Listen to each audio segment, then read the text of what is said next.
Welcome to the Steve Stine Guitar Podcast, where we bring you the latest insights, tips, and techniques to help you master the art of guitar playing. I'm your host, Steve Stine, and I'm committed to sharing my passion for the guitar while inspiring you and guiding you through your musical journey.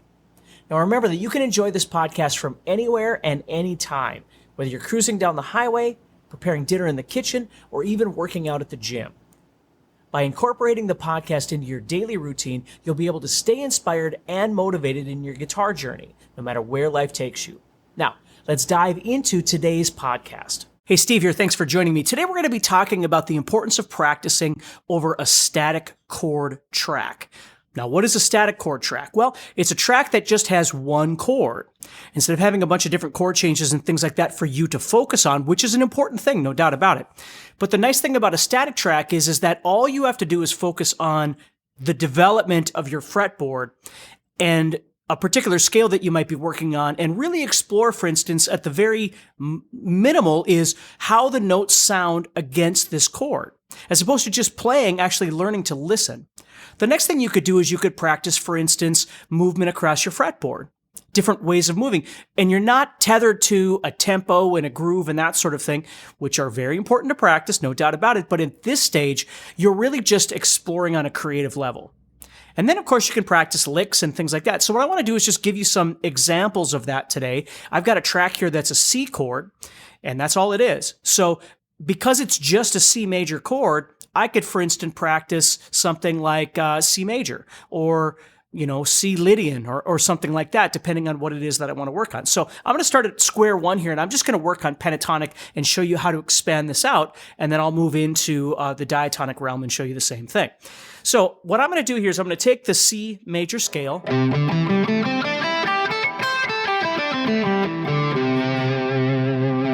I'm going to play this track, and I'm just going to listen to how those notes actually interact with the sound of this. It's technically a C sus2 chord, but let's check this out.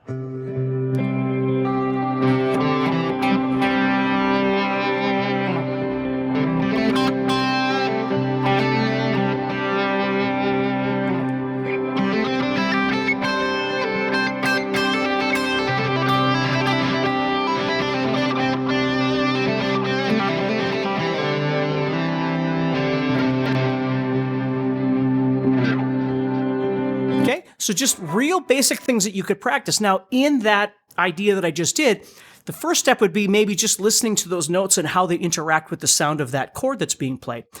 Then what you can do is you can start learning to move around and get more creative with the motion of the way you're approaching the fretboard. And this becomes really important as you learn how to improvise more, is not just playing a scale up and down, but learning how to kind of cross over and twist and turn all over the place to try and get some different sounds out of the notes that you're playing and the organization of those notes.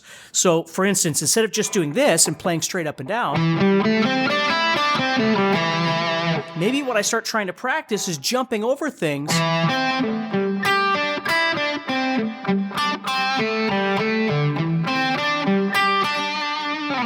Now, I've always called that meandering. And I'm not going to go into a whole thing about meandering because you can watch other videos on this, but meandering is basically trying to get used to being able to release your brain from thinking about things in a logical way and just allowing your hands to freely move through the scale and the fretboard, whatever positions it is that you're working on. We'll call these roadmaps. The way that you're moving around the fretboard, learning to get more creative with that motion itself.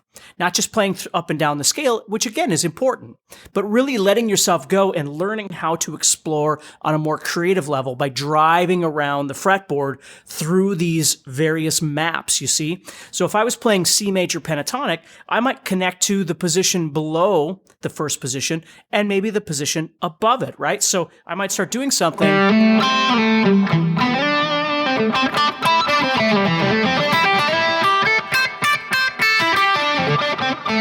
So I'm teaching myself, without the restraints of a tempo and a groove, just to simply move and meander. Now let me start this again.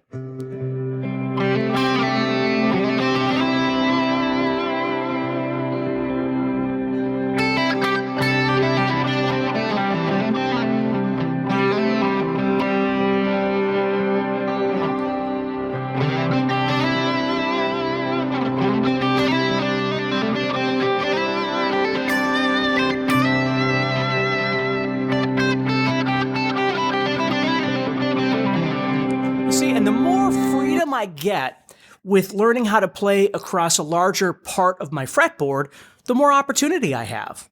Now, yes, eventually you want to start putting in, phrasing and, licks and chord targeting, note chasing, all that kind of stuff. But the point of this is that what you're really trying to do is not worry about all of those things right now. You're really trying to decide, what is it that I want to work on with this? Maybe I'm just working on a position of a scale.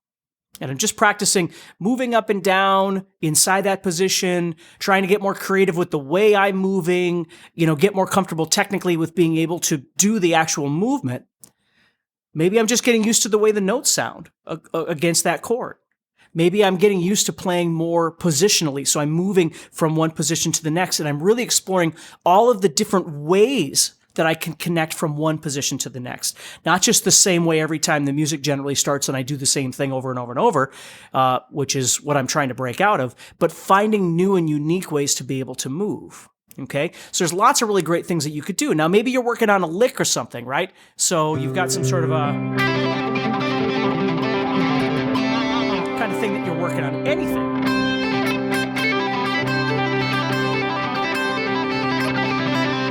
Whatever it might be. Again, you're not tethered to a tempo. You're just going to explore that and you're going to practice whatever that is. That's something else that you could do too. I don't do as much of that over this sort of thing as I do the creative space of moving around my fretboard, but you could practice all these sorts of things. So now let's say we move into the realm of diatonic. So I start playing C major. Okay, so now I've got...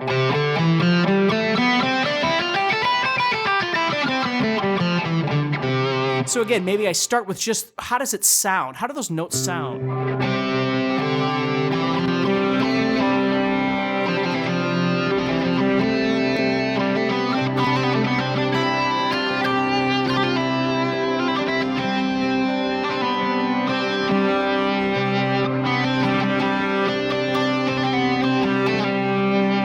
Okay, I can start with something like that.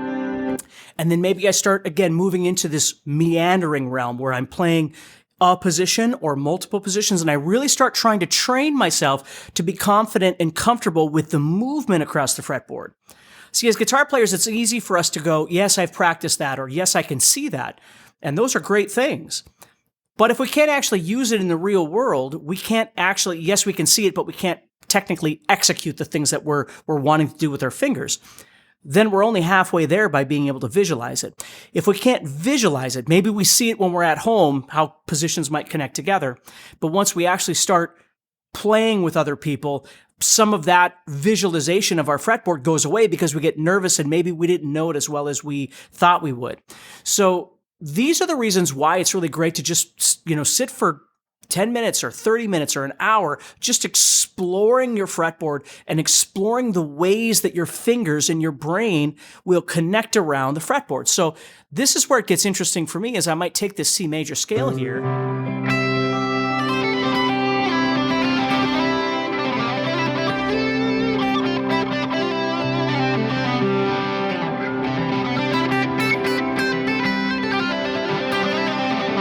And I just move around looking for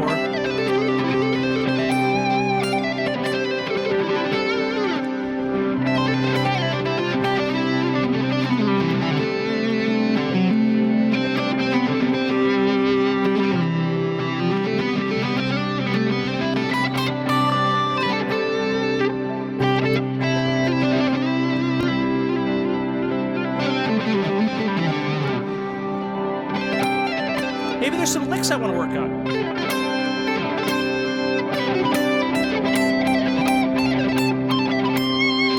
Right, whatever it might be.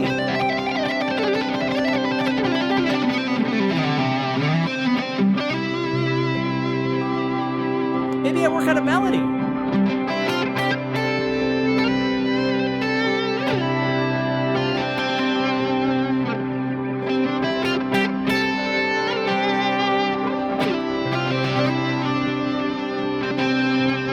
There's a lot of different things that I could do, just exploring my fretboard, taking time. Now, as I'm doing this, maybe I become aware of some issues that I'm having, like I can't see this very well, or the movement of this thing isn't working very well, or, I tried to play this lick, but I can see I need some work with something. Well, that's okay.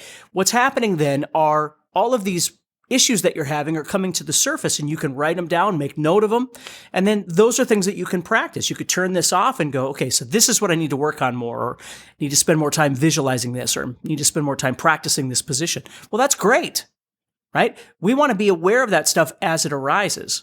But then we also want to come back and work with just this static idea in a creative space, not always a technical space, but really getting used to the ability of you being able to move around the fretboard in a very flowing and smooth way. I always call it greasy, like being able to move around really smooth and greasy in whatever way that makes sense to you, in whatever way that you enjoy. But having the confidence and the ability to do that, as opposed to getting stuck because your fingers don't quite work or your visualization isn't quite there.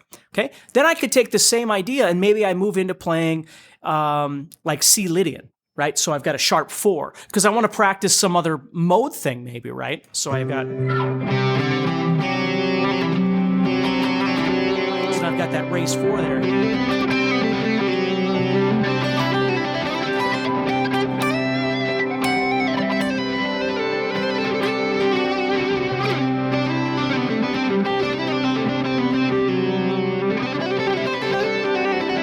Now, the same thing's going to happen. The only difference is now I'm in C Lydian, right? Technically with that sharp 4, which really means I'm in G major, right? However I want to visualize that on my fretboard. But now I could practice that, which brings up a whole new thing where, learning how to play in a particular key, like in this case, in the key of C major, is very important. Okay, because it gives us C major, but it also gives us all of the relative modes of C major, the relative minor, which is A minor. All of those things can be gained by practicing C major. And when you practice something like C Lydian, well, you're also practicing G major and E minor, right? So you're getting all of the benefits of that sort of thing as well on a visual movement basis. Maybe not on the theory basis, obviously, but from the technical perspective and the visual perspective, you're learning how to do all these things. And for me, I always try and teach that,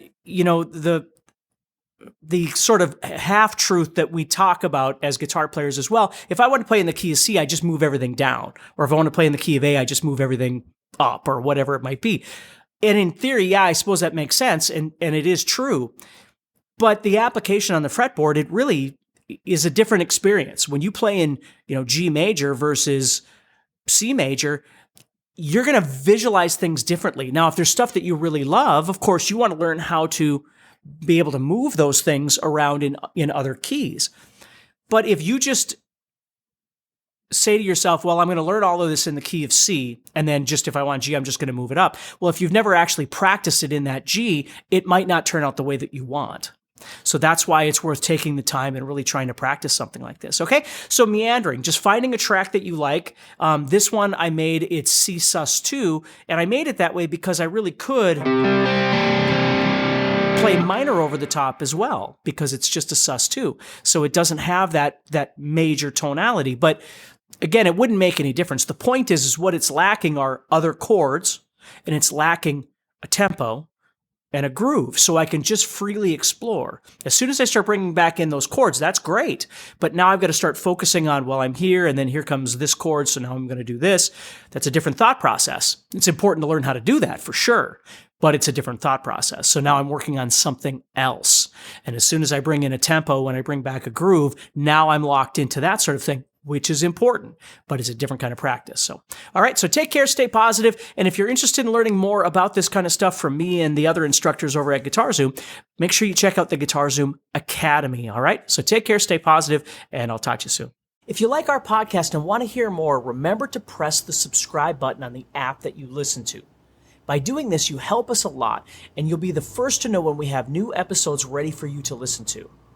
Is this podcast fun and useful? Then please give it a thumbs up and write about how much you like it. Is this podcast not what you thought it would be? Please let us know. This helps us to make our podcast better and helps more people who love guitar find it as well. So don't forget to subscribe, like, and tell us what you think.